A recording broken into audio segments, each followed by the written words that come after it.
Lake Santeetlah is located about 6 miles northwest of Robbinsville, North Carolina, within the Nantahala National Forest. In this video, I'll tell you a little bit about what it was like staying there a couple of nights at the park, and what to expect if you want to camp there, whether you're going to stay in a tent, a van, or in an RV.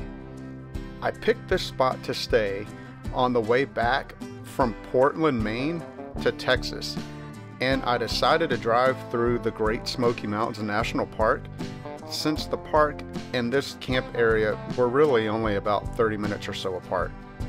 The drive was really quite beautiful with the windy roads, the thick forest, and a few little sites to stop at along the way while going through the national park. I totally recommend that drive, by the way. It's really beautiful.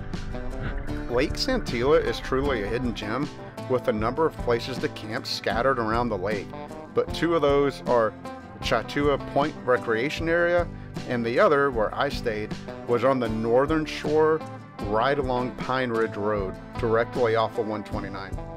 I thought this was a waste of time, and it most certainly was not a waste of time, because I got the last spot and it's awesome.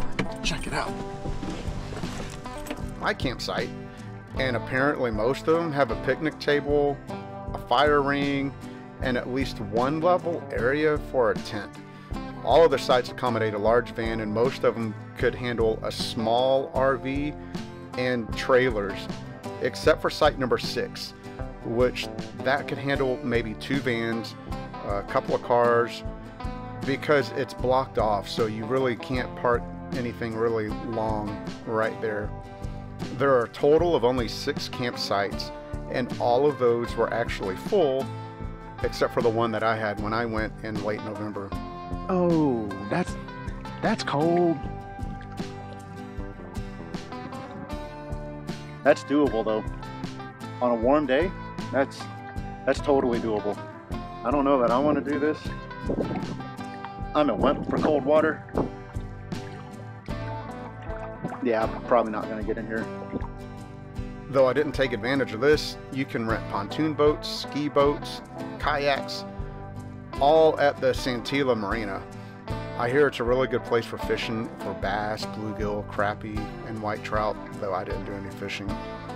It's a perfect place for paddleboarding, and I really wish I would have brought my paddleboard, but this trip really wasn't about that. It's also cold and in the winter, so I just didn't bring it, but this would be a perfect spot for that. There's about 200 homes, and there's about 50 permanent residents who live at the lake, so it's really quite a quaint population. I spoke with one of the local residents, and he said it gets much busier in the summer, but even what he said would be considered busy is probably nothing like I'm used to in other parts of the country, he said. It sounds like it's a pretty chill lake most of the time. It's definitely a little gem out there that a lot of people just don't know about.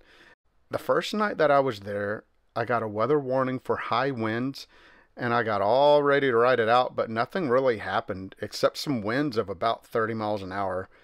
The tent handled it fine, but 55 or so miles an hour would have been a problem.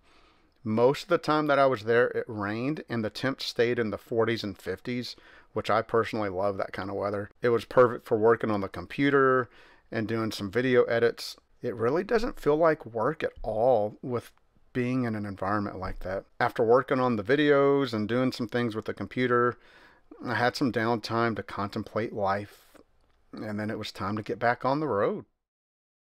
I wrapped up things with a nice good breakfast, cleaned up the campsite, making sure it looked real good, and then hit the road. Thank you for watching the short little video about Lake Santeetlah, and check out the next video about the Mississippi Petrified Forest, which I feel is actually another one of those really underrated places to visit, and that's the only petrified forest on the eastern side of the United States.